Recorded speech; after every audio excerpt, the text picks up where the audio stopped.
For most of Pakistan's history, the military has functioned as the supreme authority, operating as a state within a state that is often more powerful than the civilian government itself.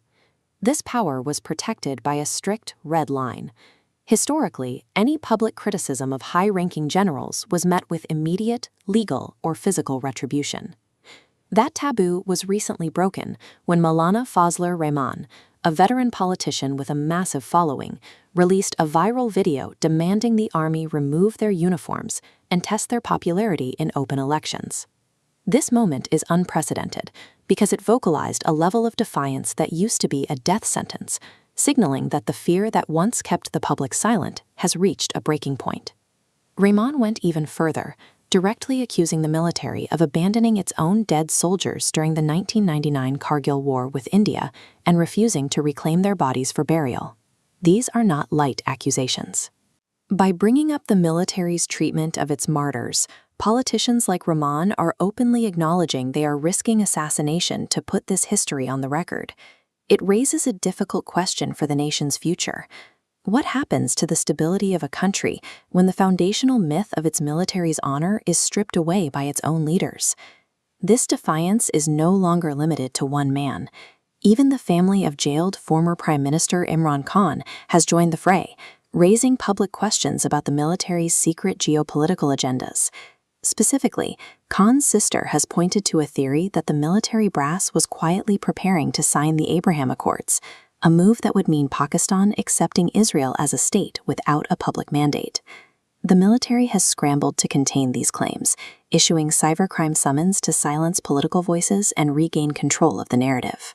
But these public legal battles only serve to prove General Munir is struggling to maintain the absolute control the army once enjoyed over domestic politics. While the military leadership is focused on political suppression, they are increasingly struggling to fulfill their primary duty, securing Pakistan's borders. In Pakistan-occupied Kashmir, the state is facing a wave of violent protests and civilian unrest that its security forces are struggling to manage.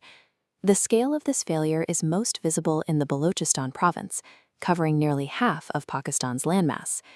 Estimates suggest up to 85% of this territory is slipping out of state control, leaving a vacuum where military authority used to be.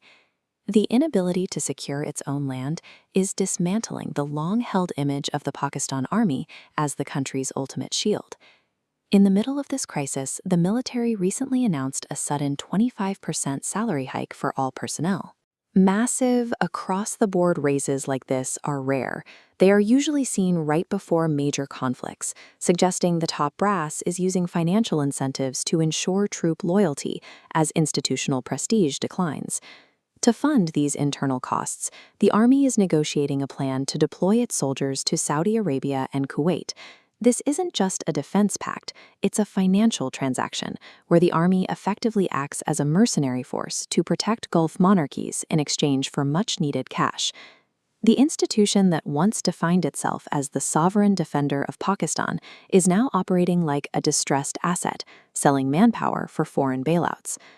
The global community is now dealing with a Pakistani military that is cornered and primarily focused on its own survival. This internal weakness is pushing the generals toward more desperate diplomatic maneuvers, including aggressive lobbying in the UK and Canada over water rights with India. Their hope is that a future U.S. administration under Donald Trump might provide the support or international leverage the military can no longer generate on its own.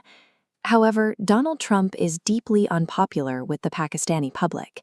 This highlights the growing gap between a military leadership looking for foreign allies and a population that no longer trusts their judgment.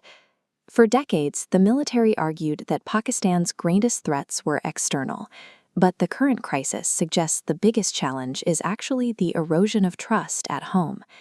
The foundational stories of unquestionable patriotism and total security have been permanently exposed by the very people the military used to control. A military institution that is losing territory, leasing its soldiers for cash, and fighting its own citizens has become an unpredictable factor in an already unstable region.